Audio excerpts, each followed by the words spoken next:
Hello everyone, welcome to all of you in this video. जानते हैं आपकी Patna university common entrance test preparation में लगातार हम लोग क्लासेस को अटेंड कर रहे हैं और आज की इस क्लास में हम लोग कॉमन पेपर और कॉमन पेपर में भी हम लोग ये क्लास बेसिकली कॉमन पेपर के लिए भी है और साथ में पॉलिटी का भी क्लास है।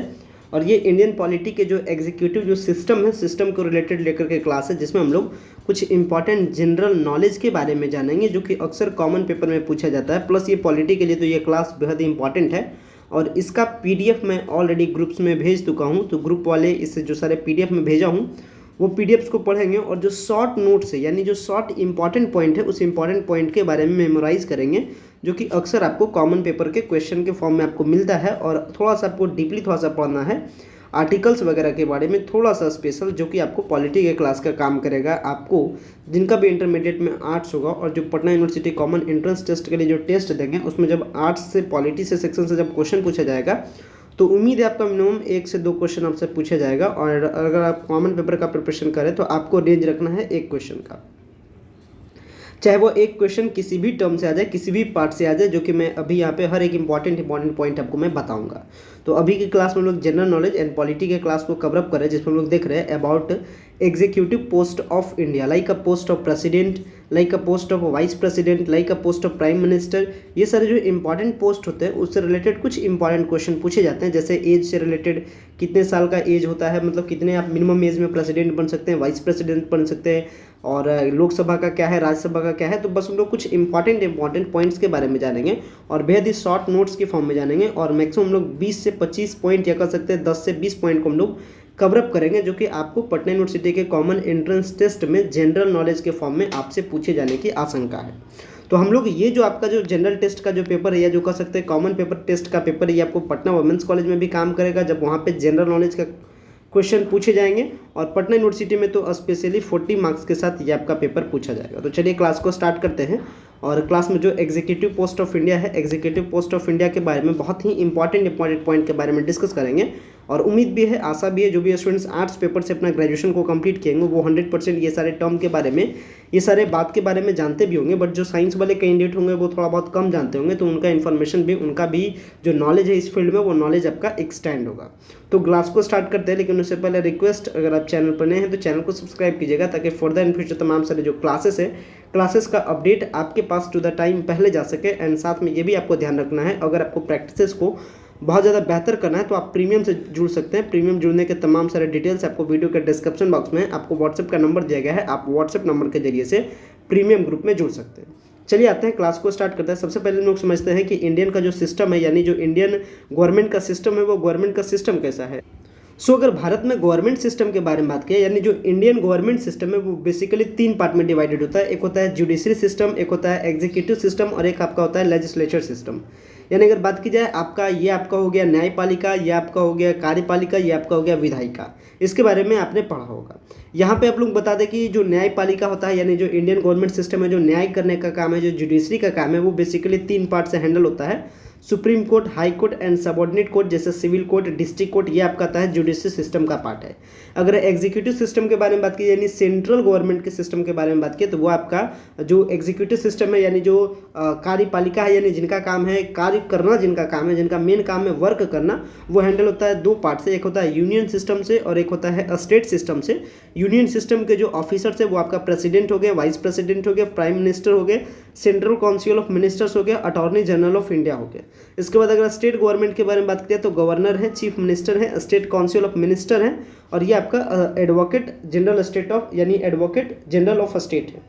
इधर आपका लेजिस्लेटर, यानी बात की जाए, ये आपका हो गया न्यायपालिका, ये आपका हो गया कार्यपालिका, ये हो गया विधायिका। विधायिका में 2 सिस्टम, यूनियन एंड स्टेट, जो कि यूनियन में पार्लियामेंट होता है और स्टेट में आपका विधानसभा होता है। इस तरीके से ये आपका सिस्टम है। तो आज के इस क्लास में हम लोग जो कवर अप करने वाले हैं इंपॉर्टेंट एमसीक्यू क्वेश्चन, या फिर कह सकते हैं शॉर्ट नोट्स, वो आपका प्रेसिडेंट पे, वाइस प्रेसिडेंट पे एंड प्राइम मिनिस्टर पे, और ये कह सकते हैं ये पूरे 5 पार्ट पे हम लोग कवर अप कर रहे हैं, जिसमें जनरल क्वेश्चन के तौर पे आपका 1 क्वेश्चन रहने की संभावना होती है। और आपका इधर अगर इलेक्टिव पेपर के बारे में बात की, यानी इंडियन पॉलिटी से बात की जाए, तो 1 से 2 क्वेश्चन कुल मिला करके आर्ट्स वाले स्टूडेंट्स के लिए रहने की संभावना होती है। यानी अगर आप इंटरमीडिएट आर्ट्स पेपर से किए हैं तो आपको इस पार्ट से 1 से 2 क्वेश्चन रहने की संभावना है, और अगर आप साइंस या कॉमर्स पार्ट से तो आपको 1 क्वेश्चन रहने की संभावना है, जो कि मैं भी इंपॉर्टेंट शॉर्ट नोट्स के फॉर्म में आपको बता रहा हूँ। तो चलिए देखते हैं हम लोग पीडीएफ को, और पीडीएफ के इंपॉर्टेंट पॉइंट को समझना है, जो कि मैं यहाँ पे बताऊँगा। बाकी जो भी सारा इंपॉर्टेंट जो कंटेंट है वो आपका सारा कंटेंट के बारे में डिस्कस, यानी जो स्पेशली कह सकते हैं या जो कह सकते हैं फुल डिस्कशन, वो हमारा पीडीएफ में है, तो आप पीडीएफ देख लीजिएगा। और फिलहाल में मैं आपको जो शॉर्ट नोट्स है जो आपको याद या मेमोराइज करना चाहिए वो पॉइंट्स मैं आपको बताते चलता हूँ। सो अगर शॉर्ट नोट्स के बारे में बात की जाए तो यहाँ से शॉर्ट नोट्स आपका मैं स्टार्ट कर रहा हूँ। जो इंपॉर्टेंट पॉइंट है मैं आपको इंपॉर्टेंट पॉइंट के बारे में बताते चल रहा हूँ। आपका काम है उसको क्या करना है, मेमोराइज करना, या फिर आपको शॉर्ट नोट्स के फॉर्म में आपको रखते चलना है। सबसे पहले बात की जाए इंडियन यानी जो एग्जीक्यूटिव सिस्टम, पहले यूनियन के बारे में बात की जाए। अभी मैंने आपको बताया था कि एग्जीक्यूटिव सिस्टम बेसिकली हैंडल होता है स्टेट से और यूनियन से, और यूनियन में जो सबसे हेड होता है वो आपका प्रेसिडेंट है। प्रेसिडेंट के बारे में इंपॉर्टेंट पॉइंट समझिएगा। प्रेसिडेंट आपका यूनियन एग्जीक्यूटिव सिस्टम का सबसे हेड होता है। इसके बाद आगे बढ़ते हैं, प्रेसिडेंट का इलेक्शन इनडायरेक्टली सिस्टम से होता है, और इस इनडायरेक्टली सिस्टम में जो इसका जो वोटिंग है वो आपका वोटिंग करते हैं बोथ हाउस ऑफ पार्लियामेंट, यानी जो लोकसभा राज्यसभा दोनों का मेंबर करेंगे, साथ में जो विधानसभा होता है स्टेट लेवल पे उसके मेंबर आपका करते हैं, वोटिंग करते हैं। ये हो गया वोटिंग के बारे में बात। वोटिंग के बाद अगर आगे के बारे में बात करें तो जो एलिजिबिलिटी क्राइटेरिया है, एलिजिबिलिटी क्राइटेरिया को समझिएगा प्रेसिडेंट बनने का।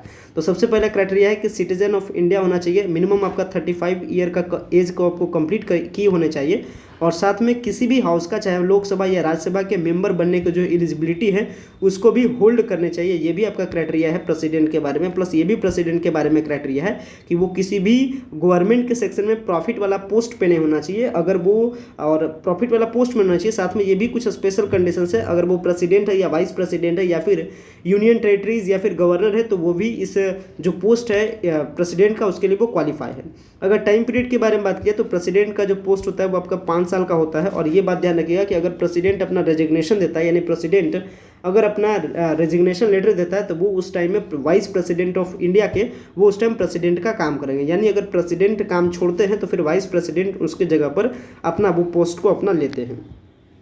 आगे बढ़ते हैं, इंपॉर्टेंट शॉर्ट नोट्स पे ध्यान रखिएगा। जो आपका प्रेसिडेंट है, प्रेसिडेंट ये आपका पॉलिटी के नज़र से जो प्रेसिडेंट है वो प्रेसिडेंट का पोस्ट वैकेंसी रह सकता है कौन कौन से सिचुएशन में, तो या तो 5 साल कंप्लीट हो गया होगा, या फिर उनका डेथ हो गया होगा, या फिर वो रेजिग्नेशन अपना लेटर दे दिए होंगे, या फिर उनको किसी भी स्थिति में उनको उस पोस्ट से हटाया गया हो तब वो रह सकते हैं।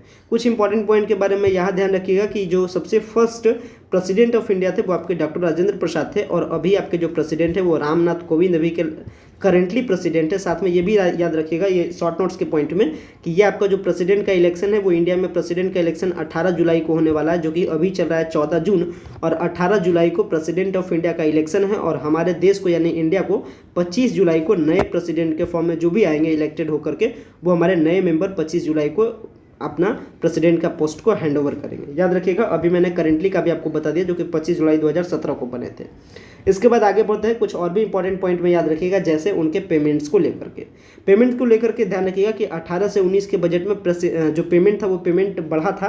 कारण है पहले पेमेंट का सिस्टम प्रेसिडेंट का, वाइस प्रेसिडेंट का या प्राइम मिनिस्टर जो भी पहले का पेमेंट सिस्टम था वो आपका 2006 का सिस्टम था, लेकिन 2006 के सिस्टम में बदलाव करते हुए 18-19 के सिस्टम में डेवलप किया गया, और फाइनली जो प्रेसिडेंट का जो पेमेंट जो अलॉट किया गया वो आपका 5 लाख पर मंथ है। आपका प्रेसिडेंट का पेमेंट 4 लाख पर मंथ है, वाइस प्रेसिडेंट का पेमेंट, एंड 3.5 लाख पेमेंट है गवर्नर का पेमेंट। ये ध्यान रखिए पेमेंट के बारे में। अगर बात की जाए पावर ऑफ प्रेसिडेंट के बारे में, तो पावर ऑफ प्रेसिडेंट क्या क्या पावर है प्रेसिडेंट का उसे समझिए। उससे पहले कुछ और बात समझिएगा। अगर प्रेसिडेंट के पोस्ट को लेकर के बात करें तो प्रेसिडेंट अपना पोस्ट की जो शपथ होता है वो शपथ लेते हैं chief justice of supreme court के सामने में, और अगर उनको रेजिग्नेशन देना होता है यानी अगर प्रेसिडेंट को पद छोड़ना रहेगा तो वो अपना रेजिग्नेशन लेटर वाइस प्रेसिडेंट को देंगे। अगर वाइस प्रेसिडेंट के बारे में बात करें तो वो अपना शपथ लेते हैं प्रेसिडेंट के सामने में, और वो अगर रेजिग्नेशन देना चाहते हैं तो वो भी देंगे प्रेसिडेंट के सामने में। अगर कोई गवर्नर है, गवर्नर यानी राज्यपाल को कहते हैं, अगर गवर्नर अगर चाहता है कि वो अपना जो शपथ है वो शपथ लेते हैं chief justice of high court के सामने में, यानी chief justice of high court के समक्ष में, और वो अपना रेजिग्नेशन देते हैं प्रेसिडेंट को। जैसे बिहार के अगर गवर्नर के बारे में बात किया तो वो अपना शपथ लेंगे तो हाई कोर्ट यानी पटना का हाई कोर्ट है तो उसके चीफ जस्टिस के सामने लेंगे, और अगर उनको रेजिग्नेशन देना रहेगा तो वो देंगे प्रेसिडेंट ऑफ इंडिया के सामने में। चीफ जस्टिस ऑफ इंडिया के बारे में बात किया तो वो अपना शपथ ग्रहण लेंगे प्रेसिडेंट के सामने में और अपना रेजिग्नेशन भी देंगे प्रेसिडेंट के सामने में। प्राइम मिनिस्टर भी अपना जो शपथ होता है वो लेते हैं प्रेसिडेंट के सामने में और रेजिग्नेशन अपना देते हैं प्रेसिडेंट के सामने में। लोकसभा राज्यसभा का कोई शपथ नहीं होता है, वो आपका और उनका जो रेजिग्नेशन होता है वो आपका होता है डिप्टी स्पीकर के सामने में। प्रेसिडेंट के पास कुछ और भी एक्स्ट्रा पावर्स है जिसमें वो क्या क्या करते हैं, वो अपना जो शपथ है वो शपथ दिलाते हैं, या फिर कह सकते हैं द प्रेसिडेंट के पास पावर है वो किसी भी मेंबर्स को यहाँ तक कि यूपीएससी के मेंबर्स को भी वो क्या कर सकते हैं, डिसअपॉइंट कर सकते हैं या फिर अपॉइंट कर सकते हैं। वो उनके पास प्रोसीजर है, स्पेशल पावर्स है। और ध्यान रखिएगा कि वो जो डिसअपॉइंट करने का फैसिलिटी है वो किसको किसको डिसअपॉइंट कर सकते हैं। यहाँ पर डिसअपॉइंटिंग के बारे में बताया गया, यहाँ देखिए क्लियरली बताया जा रहा है the president shall have the power to appoint and remove high dignities including, यानी वो कुछ उनके पास हाई डिग्निटीज पावर होती है तो वो the prime minister of India को भी हटा सकते हैं, the other minister of union को भी हटा सकते हैं। यहाँ पे कुछ और भी पॉइंट दिया गया है जिसको आप थोड़ा सा देख लीजिएगा। आगे बढ़ते हैं कुछ और इंपॉर्टेंट पॉइंट के बारे में। तो उनके पास मिलिट्री पावर भी होता है, वो सारे मिलिट्री पावर के हेड होते हैं, यानी जो भी सैन्य शक्तियाँ हैं, चाहे इंडियन एयरफोर्स हो या फिर इंडियन नेवल हो या फिर आपका इंडियन आर्मी हो, वो सबके हेड होते हैं। आगे बढ़ते हैं कुछ और बात जानते हैं इस एग्जीक्यूटिव सिस्टम के बारे में, जो कि जानना आपके लिए थोड़ा सा इंपॉर्टेंट हो जाता है। इंडियन प्रेसिडेंट के पास कुछ स्पेशल पावर भी होता है जो कि काम आता है इन सिचुएशन ऑफ इमरजेंसी में। वो इमरजेंसी की सिचुएशन में किसी भी गवर्नर को पोस्टेड कर सकते हैं, यानी इमरजेंसी के केस में भी उनके पास बहुत ज़्यादा पावर होता है। ओवरऑल आपको ये याद रखना है। आगे बढ़ते हैं वाइस प्रेसिडेंट के बारे में। तो वाइस प्रेसिडेंट का जो इलेक्शन होता है वो इनडायरेक्टली होता है और इसके जो इलेक्शन का सिस्टम है उसमें लोकसभा एंड राज्यसभा के मेंबर पार्टिसिपेट करते हैं, न कि विधानसभा के मेंबर भी पार्टिसिपेट करते हैं। यानी प्रेसिडेंट के इलेक्शन में लोकसभा, राज्यसभा, विधानसभा तीनों के मेंबर वोट करते हैं और वाइस प्रेसिडेंट में खाली लोकसभा और राज्यसभा के मेंबर इसमें पार्टिसिपेट करते हैं। आगे बढ़ते हैं, ध्यान रखिएगा अगर वाइस प्रेसिडेंट के बारे में पूछी जाए तो ये भी सिटीजन ऑफ इंडिया होने चाहिए, 35 साल का एज कम से कम होना चाहिए और इनके लिए भी सेम कंडीशन है कि किसी भी प्रॉफिटेबल पोस्ट पे नहीं होना चाहिए। अगर बात की जाए कुछ वाइस प्रेसिडेंट ऑफ इंडिया के बारे में तो द फर्स्ट वाइस प्रेसिडेंट आपका डॉक्टर सर्वपल्ली राधाकृष्णन थे एंड अभी जो करेंटली है वो एम वेंकैया नायडू अभी के currently vice president of India हैं। आगे आपको बता दिया मैंने, ये भी बात आपको बता दिया था, अगर प्रेसिडेंट अपना पोस्ट को छोड़ते हैं या फिर रेजिग्नेशन देते हैं या किसी भी आपातकालीन या किसी भी स्थिति में अगर उनको हटाया जाता है तो उनके पोस्ट पर जो काम करेंगे वो करेंगे वाइस प्रेसिडेंट ऑफ इंडिया करेंगे। और डॉक्टर राजेंद्र प्रसाद जब वो इंडियन सोवियत गए थे तो उस टाइम वाइस प्रेसिडेंट, जो सबसे पहले वाइस प्रेसिडेंट जो एज ए प्रेसिडेंट के फॉर्म में काम भी कर चुके हैं, वो आपका डॉक्टर सर्वपल्ली राधाकृष्णन है। इस टाइप के क्वेश्चन आपको अक्सर देखने को मिलता है, इसलिए थोड़ा सा ध्यान रखिएगा। आगे बढ़ते हैं इंपॉर्टेंट पॉइंट्स को लेकर के। आगे आते हैं प्राइम मिनिस्टर ऑफ इंडिया के बारे में। तो प्राइम मिनिस्टर ऑफ इंडिया का जो इलेक्शन होता है वो डायरेक्टली होता है, वो कह सकते हैं आपका वो इलेक्शन का जो सिस्टम होता है वो आपका डायरेक्टली सिस्टम होता है, उसमें डायरेक्टली वोटिंग होता है आपका लोकसभा के मेंबर के द्वारा में, यानी कह सकते हैं सांसद के द्वारा में से। और ये डायरेक्टली जो प्राइम मिनिस्टर का वोटिंग होता है वो ऑल ओवर कह सकते हैं कि जनता के द्वारा ही किया जाता है, यानी पीपुल्स के द्वारा ही इसका इलेक्शन किया जाता है। अगर स्पेशल बात के बारे में डिस्कस किया जाए तो the first prime minister of India that भी श्री जवाहरलाल नेहरू एंड अगर अभी करेंटली के बारे में बात की जाए तो श्री नरेंद्र दास मोदी अभी के currently prime minister of India हैं। And prime minister of India के बारे में कुछ और भी स्पेसिफिक केस याद रखिएगा। 3 ऐसे प्राइम मिनिस्टर थे जिनका ड्यूटी के टाइम में डेथ हो चुका था, जो कि थे जवाहरलाल नेहरू, लाल बहादुर शास्त्री एंड आपका मिसेस इंदिरा गांधी। ये बात आप ध्यान रखिएगा। आगे बढ़ते हैं तो सरदार वल्लभ भाई पटेल ऐसे आपका first deputy prime minister of India थे। कुछ इंपॉर्टेंट पॉइंट आपको याद रखना है जो कि जनरल नॉलेज का बेसिक क्वेश्चन बनता है। आगे बढ़ते हैं तो जो लॉन्ग टर्म के जो प्राइम मिनिस्टर बने वो बने जवाहरलाल नेहरू, जो कि 16 साल 9 महीने 12 दिन का ड्यूटी को पे किया।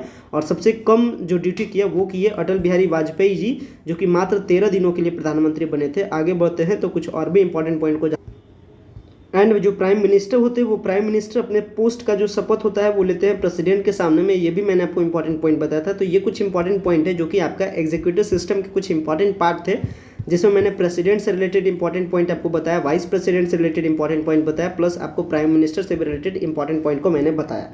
विशेष जो भी इसका एक्सप्लेनेबल, जो भी इसका नोट्स है या जो भी जो पीडीएफ मैंने पूरा सही है, पीडीएफ ऑलरेडी 6-7 पेज का है। और ये जो पीडीएफ है इंडियन पॉलिटी जिनका पार्ट होगा, इलेक्टिव पेपर होगा, उनके लिए तो बहुत इंपॉर्टेंट है। और ये पार्ट का जो शॉर्ट नोट्स है यानी जो इंपॉर्टेंट पार्ट है वो आपको पढ़ना थोड़ा सा जनरल नॉलेज के लिए इंपॉर्टेंट है। तो common group and Indian polity के ग्रुप यानी कह सकते हैं आर्ट्स पेपर वाला ग्रुप, दोनों में ये पीडीएफ को भेज दिया जा चुका है। तो आपको पीडीएफ पढ़ना है और इसका जो इंपॉर्टेंट क्वेश्चन का प्रैक्टिस सेट है वो प्रैक्टिस सेट दोनों ग्रुप में भेज दिया जाएगा। तो आप थोड़ा सा पढ़ लीजिएगा। शॉर्ट नोट्स, शॉर्ट पॉइंट जो भी इंपॉर्टेंट था वो मैंने आपको कवर अप करा दिया। अब काम है आपका इस पर प्रैक्टिस करना। तो प्रैक्टिस का सेट आपको ग्रुप में भेज दिया जाएगा। तो आप थोड़ा सा प्रैक्टिस कर लीजिएगा ताकि इस पार्ट में भी आप परफेक्ट हो जाएंगे। गाइस वीडियो को इन करते हैं। वीडियो देखने के लिए बेहद ही धन्यवाद। Thanks for watching this important video.